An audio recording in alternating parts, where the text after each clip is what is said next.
एक बार सोचिए कि आप उन खुशनसीब लोगों में से एक हैं जिनके हाथ में उनका अमलनामा दाहिने हाथ में थमाया गया है। आप खुशी खुशी वो किताब खोल रहे हैं, चेहरे पर मुस्कान लिए पुल सिरात को पार कर रहे हैं। आखिरकार आप जन्नत के दरवाजे तक पहुंच रहे हैं। फरिश्ते आपका स्वागत कर रहे हैं। आपको आपके लिए तैयार महलों को दिखाया जा रहा है, सोने के बर्तनों में परोसे गए ऐसे खाने जिसका स्वाद आपने पहले कभी महसूस नहीं किया। आपके सामने दूध की नदियां बह रही हैं। चारों तरफ बाग, महल और अद्भुत खूबसूरती का समा है। फरिश्ते आपको जन्नत के कपड़े पहनाकर ले जा रहे हैं उस महफिल की तरफ जहां आपको मिलने वाला है उस महान हस्ती से जिसकी मिलने की उम्मीद में आपने दुनिया की हर सांस में दुआ की है। जन्नत में दाखिल होने से पहले आपको इस दुनिया की सारी गंदगी, थकावट और दर्द के निशान से पूरी तरह पाक कर दिया जाएगा। एक खास नदी में आपका नहला दिया जाएगा जिसका पानी आपके शरीर से सारी मानवीय कमजोरियां, दर्द और गलतियां धो देगा। आपके शरीर के सारे बाल, दाढ़ी और गंदगी खत्म हो जाएगी। हदीस में आया है कि जन्नत के लोग उम्र करीब 33 साल होगी, हजरत आदम अलैहिस्सलाम के रूप में बिना दाढ़ी के, और उनकी आंखें कोयल जैसी गहरी काली और चमकदार होंगी। फिर आपको एक और खास फव्वारे से पानी पिलाया जाएगा जो आपको अंदर और बाहर, शरीर और आत्मा दोनों तरफ से पूरी तरह पवित्र कर देगा। इसके बाद आप उस फरिश्ते के सामने हाजिर होंगे जो जन्नत के दरवाजे खोलने की जिम्मेदारी संभाले हुए हैं। उसका नाम रिदवान है। जन्नत के 8 अलग अलग दरवाजे होते हैं, हर एक खास अमल के लिए। नमाज के दरवाजे से आप प्रवेश करेंगे। वे लोग जो नमाज के प्रति अडिग रहते थे, रोज़ा रखने वालों के लिए, जो अल्लाह की रज़ा के लिए रोज़ा रखते थे उनके लिए सदका का दरवाज़ा, जो लोग थोड़ा बहुत लेकिन हमेशा दान करते थे। जिहाद के दरवाजे, अल्लाह के रास्ते में लड़ने वालों के लिए। हज के दरवाजे, जो हज किया करते हैं उनके लिए। सब्र का दरवाज़ा, जो मुश्किल समय में भी धैर्य और संयम बनाए रखते हैं। बिन हिसाब के दरवाजे, जिनके लिए जन्नत में बिना किसी हिसाब किताब के दाखिल होना है। और जिक्र का दरवाज़ा, जो हमेशा अल्लाह को याद करते हैं। जब आप अपने तय किए हुए दरवाजे से अंदर प्रवेश करेंगे, एक गर्म और नर्म हवा आपके चेहरे को छू जाएगी। खुशबू से आपकी आत्मा भर जाएगी। सारी तकलीफें, पछतावा और शक दूर हो जाएंगे। बस शुद्ध खुशी और पवित्र एहसास बाकी रह जाएगा। आप जन्नत में कदम रख रहे हैं।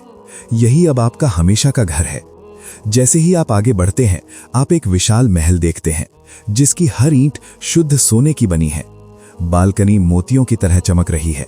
आपके आगमन पर कुछ सेवक आते हैं। वे बिखरे हुए मोतियों की तरह दमक रहे हैं। उनके हाथों में सोने के प्याले और चांदी की थालियां हैं। वे आपका सलाम करते हैं और आप जवाब देते हैं शांति और आनंद के साथ। आपका महल, पेड़, नदियां, सब कुछ अल्लाह ने खुद आपके लिए सजाया है। एक अनंत संसार जिसका कोई अंत नहीं, सुख का अपार सागर। फरिश्ते आपको खास कपड़े पहनाते हैं, हरे, रेशम जैसे नर्म, हल्के और चमकदार। पूरा माहौल जैसे त्योहार जैसा हो। हर कोई आपकी आगमन की खुशी में मग्न है। अनगिनत सेवक आपके चारों ओर हैं, आपकी सेवा के लिए हमेशा तैयार। फिर शुरू होता है एक अद्भुत आयोजन। उस समारोह में एक मशीन लाई जाती है जिसे जन्नत और जहन्नुम के लोग दोनों देख सकते हैं। लेकिन ये कोई आम जीव नहीं है, इसका नाम है मौत। एक महान आवाज कहती है, हे जन्नत के लोगों, क्या तुम जानते हो ये कौन है? वे सिर उठाकर कहते हैं, हाँ, ये मौत है। फिर वही आवाज जहन्नुम के लोगों से पूछती है, हे जहन्नुम के लोगों, क्या तुम जानते हो ये कौन है? वे जवाब देते हैं, हाँ, ये मौत है। फिर आदेश आता है, मीठे की बलि दी जाती है, मतलब अब मौत खत्म हो गई है। एक बुलंद आवाज कहती है, हे जन्नत के लोगों, तुम अब सदा जीवित हो और अब कभी मौत नहीं होगी। हे जहन्नुम के लोगों, तुम भी सदा जीवित हो, तुम्हारे लिए अब कोई मौत नहीं है। हाँ, अब मौत का कोई अस्तित्व नहीं रहा। आप कभी बीमार नहीं होंगे। आप हमेशा जवान, हमेशा खूबसूरत, हमेशा खुश रहेंगे जन्नत में। अब शुरू हो गया है एक अनवरत शांति, खुशी और कृपा से भरा जीवन। अगर आप दुनिया में शादीशुदा थे और आप दोनों जन्नत में आ गए हैं, तो आपकी जोड़ी फिर से बनी रहेगी, लेकिन इस बार कभी टूटेगी नहीं। आपकी नमाज, आपके अच्छे कर्म, सब कुछ आपके जीवन साथी की इज्जत बढ़ाएंगे। यहाँ कोई झगड़ा नहीं है, न कोई दर्द या शक, सिर्फ सच्चा प्यार जो हर पल और भी गहरा और चमकदार होता जाएगा। आपका साथी हर बार आपको देखेगा और कहेगा कि आप पहले से भी ज्यादा खूबसूरत हो गए हो। और अगर आप अकेले होते या जिंदगी में सुकून नहीं पाते तो अल्लाह आपको ऐसा साथी देगा जो सिर्फ आपके लिए ही बना हो। आप उसका हाथ पकड़ेंगे और दोनों साथ साथ चलेंगे, अनंत जीवन की राह पर हमेशा के लिए साथी बनकर। जिनकी जन्नत में दाखिल होने का दर्जा अलग होगा, अल्लाह उन्हें एक ही स्तर पर ले आएगा ताकि कोई फासला न रहे। दोनों बराबर सम्मान और खुशियों में रहेंगे। जन्नत के लोग उड़ फिर सकेंगे। अनगिनत घाटियां, हरे भरे बाग, पहाड़, महल, सब कुछ वहीं होगा। आप अपनी मनचाही जगहों की यात्रा कर सकेंगे। उनकी गति उनकी सोच की रफ्तार के अनुसार होगी। जैसे आत्मा एक पल में सबसे दूर की जगह पहुंच जाती है, हाँ, जन्नत के लोग पक्षियों की तरह उड़ते फिरेंगे। ऐसे नज़ारे देखेंगे जो किसी इंसान ने कभी नहीं देखे होंगे। बाग, नदियां, पहाड़, मोती के महल, सब कुछ एक नई सुंदरता से भरा होगा। वे अपने प्यारे दोस्तों से मिलेंगे, साथ बैठेंगे, खाएंगे, पिएंगे और गहरी बातचीत में डूबे रहेंगे, जो दुनिया की किसी भी दोस्ती से कहीं ज़्यादा सुखद होगी। वे नबियों से मुलाकात करेंगे, पैगंबरों की कहानियां सीधे सुनेंगे। हर एक पल बितेंगे खुशी में, शांति और तृप्ति में। इस अनंत भोज और समागम में ऐसी खुशी और पूर्णता महसूस होगी जो दुनिया के सबसे बड़े दर्द, अकेलेपन को हमेशा के लिए मिटा देगा। यहाँ कोई भी कभी अकेला नहीं रहेगा। कोई अजनबी, गरीब, बीमार या बंदी नहीं होगा। सबके चेहरे पर रोशनी की मुस्कान होगी। दुनिया के सारे दुख याद करके वे कहेंगे, मेरे मालिक ने जो दिया है उसकी तुलना में दुनिया के सारे दुख कुछ भी नहीं थे। जन्नत में प्रवेश के बाद पहला जो खाना परोसा जाएगा वो होगा एक मछली का जिगर। हदीस में बताया गया है कि ये मछली वही मछली है जो नबी यूनुस अलैहिस्सलाम को अपने पेट में रखा था। जन्नत में खाने का मकसद सिर्फ मज़ा लेना और आनंद उठाना होगा, भूख मिटाने के लिए नहीं। कुरान और हदीस में जन्नत के खाने पीने की बातें आई हैं, जैसे कि पंछियों का मांस, फल जैसे अनार, अंगूर, चेरी, केला और खजूर, पीने के लिए सोने के प्यालों में दूध, शहद, साफ पानी, काफूर और दूसरे मीठे पेय होंगे। जन्नत के लोग इन सब नेमतों का हमेशा मनचाहे तरीके से लुत्फ उठाएंगे। उन्हें कभी भूख या प्यास महसूस नहीं होगी। जन्नत के फलों की छाल पारदर्शी होगी।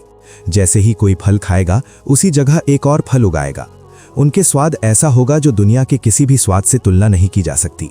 अजीब, नया और बेहद खूबसूरत। जन्नत में हम एक नई तरह की समझ हासिल करेंगे।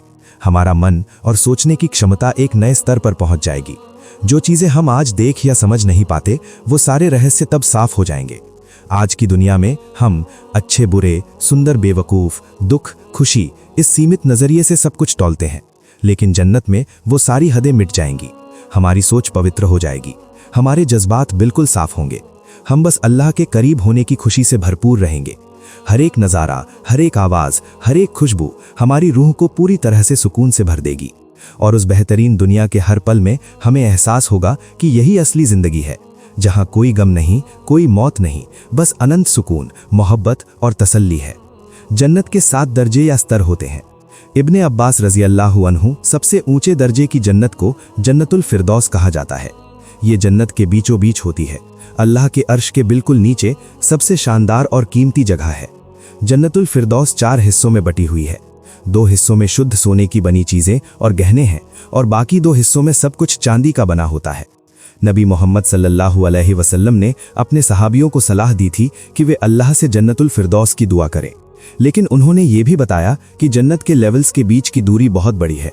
कुछ हदीसों में बताया गया है कि वो दूरी 100 साल की है। वर्णन में कहा गया है 500 साल का फासला। लेकिन कौन लोग जन्नतुल फिरदौस में जाएंगे? कुरान में बताया गया है कि जो लोग ईमान लाते हैं और नेक काम करते हैं उनके लिए ही ये फिरदौस तय किया गया है। जो नमाज बड़े विनम्रता से पढ़ते हैं, बेकार और झूठे कामों से दूर रहते हैं, जो ज़कात देते हैं और अपनी पवित्रता बनाए रखते हैं, जो अपने वादे निभाते हैं और जो नमाज में लगातार और दिल से जुड़े रहते हैं, उनके लिए ही ये सबसे बेहतरीन जन्नत तैयार की गई है। जन्नतुल फिरदौस पैगंबर, सच्चे, शहीद और नेक मूमिनों के लिए एक खास जगह है। ये इतनी खूबसूरती से भरी है कि इंसान की कल्पना भी कम पड़ जाए। यहाँ सोने की नदी बहती है, फरिश्ते मूमिनों का स्वागत करते हैं और धैर्यवानों को बड़ी कामयाबी की खुशखबरी देते हैं। कुरान में इसे ऐसी जन्नत बताया गया है जहाँ अनंत शांति और अपार इनाम है। मूमिनों की हर इच्छा पूरी होगी। वे अल्लाह की रहमत से हमेशा के लिए रहेंगे। ये एक अनंत ठिकाना है जो खुशियों, सुकून और रहमत से भरा है। जन्नतुल मावा ये एक आश्रय स्थल है, खासकर शहीदों के लिए। वे अल्लाह की मेहरबानी से भरपूर रहेंगे, हमेशा की खुशी में रहेंगे और इसे दारुस सलाम कहा जाता है। मूमिनों के लिए एक हमेशा रहने वाली जन्नत है, जहां कोई डर नहीं, कोई दुख नहीं, सिर्फ सुरक्षा, शांति और सुकून है। ये जगह एक ऊंची जगह है जहां फरिश्ते और नेक मूमिन रहते हैं।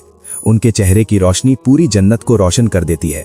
यहाँ तक कि जन्नत के निचले हिस्से के लोगों को जो इनाम मिलेगा वो इस दुनिया के 10 पृथ्वियों के बराबर होगा। और जब हम ऊंचे दर्जे वाले लोगों के महलों की तरफ देखेंगे तो उनकी रोशनी दूर से ऐसे चमकेगी जैसे हम आज आसमान के तारों को देखते हैं। धीरे धीरे हम जन्नत की जिंदगी के साथ आदत पड़ जाएगी। हमारे चारों ओर होंगे जवान अमर खादिम जो हमेशा सेवा के लिए तैयार रहते हैं। यहाँ मोती की तरह चमकते हुए देखा जाएगा।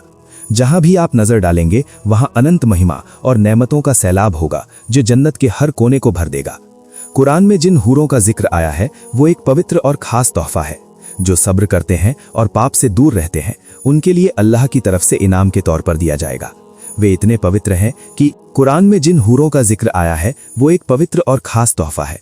जो सब्र करते हैं और पाप से दूर रहते हैं उनके लिए अल्लाह की तरफ से इनाम के तौर पर दिया जाएगा। वे इतने पवित्र हैं कि ना कोई इंसान और ना कोई जिन उन्हें छू सका है।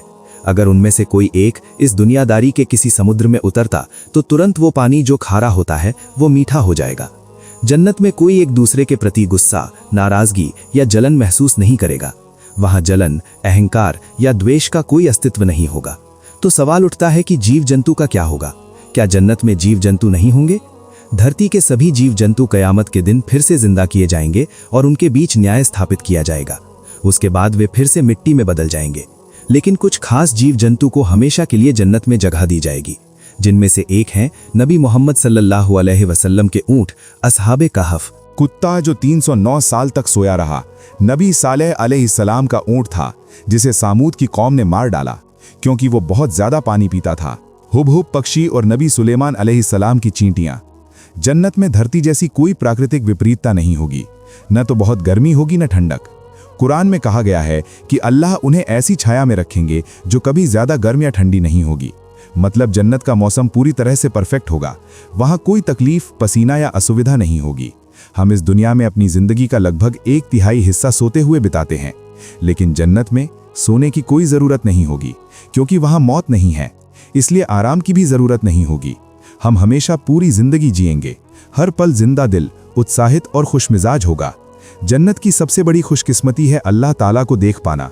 इस दुनिया में हम उसे देख नहीं सकते क्योंकि हमारी आंखों पर एक पर्दा है, लेकिन जन्नत में वो पर्दा हट जाएगा। हम आखिरकार उस हकीकत को देखेंगे जिसने हमें बनाया, हमें रियाजत दी, अपनी दया और माफी से हमें घेरा रखा है। जबकि जन्नत के लोग अनगिनत नियामतों का मजा ले रहे होंगे। जब वो होगा तब अल्लाह ताला अपना पाक चेहरा दिखाएंगे और कहेंगे, हे जन्नत वालों, तुम सब पर सलामत रहे। उस वक्त सारी खुशियां फीकी लगने लगेंगी क्योंकि अल्लाह को देखने की खुशी सबसे बड़ी और सबसे अलग होती है। लोग बेसब्री से अगले देखने के तल का इंतजार करेंगे। फिर से वो चेहरा देखना चाहेंगे जो सारी खूबसूरती का असली जरिया है। अल्लाह को देखने का मौका इस बात पर निर्भर करेगा कि इंसान जन्नत के किस दर्जे में है। जन्नत की प्राकृतिक खूबसूरती हमारी आज की नजरों से कहीं ज्यादा होगी। इस दुनिया में हम बहुत सुंदर पेड़ पौधे देखते हैं, लेकिन जन्नत में ऐसा एक पेड़ होगा जिसकी विशालता को शब्दों में बयां करना मुमकिन नहीं। अगर कोई उस पेड़ की डाल पर घोड़े पर सवार होकर दौड़े तो भी दूसरी छोर तक पहुंचने में 100 साल लग जाएंगे। इसकी शाखाएं जन्नत की हर एक मंजिल को छूती जाएंगी, हर घर में जाएंगी, ताकि हर कोई इस नियामत से लाभान्वित हो सके। और जन्नत की एक खास नदी है, काउसार नदी, जो नबी मोहम्मद सल्लल्लाहु अलैहि वसल्लम को खास तौर पर दी गई है। इसका पानी दूध से भी ज्यादा सफेद और शहद से भी ज्यादा मीठा है। ये अल्लाह के अर्श से नीचे से बहती हुई सिदरतुल मुंतहा तक पहुंचती है। जन्नतुल फिरदौस से खुशबू बहती है जो जन्नत के हर हिस्से में फैल जाती है। उसकी खुशबू और स्वाद ऐसे हैं कि इंसानी कल्पना से भी परे हैं। एक बयान में आया है कि जन्नत में कभी एक नरम हवा चलेगी जो पेड़ों के पत्तों को छुएगी और ऐसा संगीत बनाएगी कि वो सुर दुनिया में किसी ने कभी नहीं सुना होगा। यही वो पल होगा जो जन्नत को असली मायने में स्वर्ग बनाता है। अब तक जितनी भी नियमतों की बात आप सुन चुके हैं, उनकी तुलना भी नहीं होती अल्लाह के चेहरे को देखने की नियमत से, जो जन्नत में एक खास दिन मिलेगी जो शुक्रवार के दिन के बराबर होगी। अल्लाह ताला जन्नत वासियों का स्वागत करेंगे। वे उन्हें एक विशाल घाटी में बुलाएंगे जिसकी मिट्टी सफेद कस्तूरी जैसी होगी। अल्लाह अपने अर्श पर विराजमान होंगे और अर्श के नीचे कीमती रत्नों से सजे हुए मिंबर होंगे। जन्नत के सबसे बड़े दर्जे के हकदार वहीं बुलाए जाएंगे। सभी जन्नतवासी अपनी सबसे अच्छी पोशाक और आभूषण पहनकर उस घाटी में आकर बैठेंगे। फिर अल्लाह एक नरम और खुशबूदार हवा भेजेंगे जो पूरे सभा को महका देगी, मीठी कस्तूरी की खुशबू से। उसके बाद अल्लाह फरिश्ते रिजवान को आदेश देंगे, है रिजवान, मेरी और मेरे बंदों के बीच मौजूद 70,000 पर्दों को। जब वो पर्दे हटाए जाएंगे, जन्नतवासी अल्लाह की परम सुंदरता देखेंगे और खुशी से सब सजदा करेंगे। तब अल्लाह कहेंगे, सिर उठाओ, तुम्हारी इबादत का वक्त खत्म हुआ, अब तुम इनाम की ज़मीन पर हो। जो चाहो मुझसे मांगो, मैं तुम्हारा रब हूँ, वही जिसने दुनिया में तुम्हें वादा दिया था। जन्नतवासी कहेंगे, है हमारे रब, हम सिर्फ तेरी रज़ा चाहते हैं। अल्लाह कहेंगे, मैं तो पहले ही तुमसे खुश हूँ, मैंने तुम्हारे गुनाह माफ़ कर दिए, तुम्हारी गलतियाँ छुपा दी और तुम्हें अपनी नज़दीकियों में बुलाया हूँ। मैं तुम्हें अपने कलाम में मिठास दी है, मैंने तुम्हें रोशनी दिखाई है, यही तुम्हारे लिए मेरे पास सबसे सम्मानित जगह है। फिर जन्नत के वासी जो कुछ भी चाहेंगे अल्लाह उन्हें देगा, इतना कि मांगने के लिए कुछ भी बाकी नहीं रहेगा। तब अल्लाह ताला कहेंगे, अब मैं अपनी खुशनुदी तुम्हारे ऊपर हमेशा के लिए बरसाता हूँ और कभी भी तुम पर गुस्सा नहीं करूँगा। हर मुलाकात के बाद अल्लाह उनकी नेमतें और बढ़ाएंगे, उनके महलों में और महल जुड़ेंगे, उनके बागों में नए फूल और फल उगेंगे। जब वे अल्लाह की रोशनी से रोशन होकर लौटेंगे, उनके सेवक उस तेज रोशनी को देखकर दुनिया को पहचान ही नहीं पाएंगे। कहेंगे, ये उनका खुदा है या कोई रोशनी का फरिश्ता। इसी वजह से जन्नत के लोग जुम्मा के दिन का बेसब्री से इंतजार करते हैं। रसूल अल्लाह सल्लल्लाहु अलैहि वसल्लम ने कहा, जो इंसान कोई गुनाह करता है फिर उसके लिए तौबा करता है और पूरी जिंदगी उस तौबा को याद रखता है, आखिर में वो जन्नत में दाखिल होगा। उस वक्त शैतान पछताएगा और कहेगा, काश मैं उसे वो गुनाह करने नहीं देता। कयामत के दिन दो लोग आमने सामने होंगे। एक कहेगा, तुम्हारा अल्लाह के साथ क्या हाल है? कोई कहेगा, मेरे पास तो सिर्फ एक नेक काम है। कोई कहेगा, मेरा नेक काम तुम ले लो और जन्नत में दाखिल हो जाओ, मैं तो जहन्नम के लिए ही तय हो गया हूँ। तब अल्लाह कहेंगे, तुम कितने उदार हो, लेकिन मैं उससे भी ज्यादा दयालु और उदार हूँ। फिर अल्लाह आदेश देंगे कि अपने दोस्त को बुलाओ और तुम दोनों जन्नत में दाखिल हो जाओ। पैगंबर मूसा अलैहिस्सलाम ने पूछा, है अल्लाह, जो आखिरी आदमी जन्नत में दाखिल होगा उसकी हालत कैसी होगी? अल्लाह ने कहा, उससे कहा जाएगा जन्नत में दाखिल हो जाओ। वो कहेगा, है मालिक, मैं कैसे दाखिल हो पाऊंगा? सब लोग तो पहले से ही अपनी अपनी जगह पर बैठे हैं। अल्लाह कहेंगे, अगर तुम्हें दुनिया के किसी राजा को जैसा राज्य दिया जाता है वैसा राज्य तुम्हें दिया जाए तो क्या तुम उससे खुश रहोगे? वो बोलेगा, है रब, मैं खुश रहूंगा। तब अल्लाह कहेंगे, लेकिन तुम्हारे लिए ऐसा नहीं होगा, बल्कि तुम्हारी इच्छा से 10 गुना ज्यादा राज्य और नियामतें दी जाएंगी। तुम्हारा दिल और आंखें जो भी चाहें सब तुमको दिया जाएगा। मोमिन अपने बच्चों के साथ फिर से मिलेंगे। अल्लाह कहते हैं, जन्नत में बच्चे कभी बूढ़े नहीं होंगे। जन्नत में माँ बाप और बच्चे अल्लाह की रहमत से हमेशा साथ रहेंगे, गहरी मोहब्बत और पूरी सुरक्षा में रहेंगे। किसी को किसी से अलग नहीं किया जाएगा। कुरान इशारा करता है कि ये दुनिया अस्थायी और क्षणिक है, ये सिर्फ एक इम्तिहान का मैदान है। असली घर जन्नत है। ईमान और अच्छे काम ही जन्नत का रास्ता है और जन्नत का वादा सिर्फ उन्हीं के लिए है जो अल्लाह की तरफ लौटते हैं, हराम से दूर रहते हैं, इबादत में मजबूत रहते हैं और नेक चरित्र अपनाते हैं। तो चलिए हम सब अपने लिए और पूरी मुस्लिम उम्मत के लिए दुआ करें। अल्लाह हमें माफ करे, हमारे प्यारे लोगों को जन्नत में फिर से मिला दे और हमें सबसे ऊंची शान दे। करो, है अल्लाह, हमारे प्यारे लोगों को अपनी हिदायत दे, दिलों में ईमान अता कर और ईमान की हालत में मौत देना, फिर अपनी रहमत से जन्नत में बेहतरीन जगह देना। अगर ये वीडियो आपको पसंद आई हो तो कृपया लाइक और शेयर जरूर करें ताकि और लोग भी इसे देखकर जन्नत के रास्ते पर चलने की तैयारी कर सकें।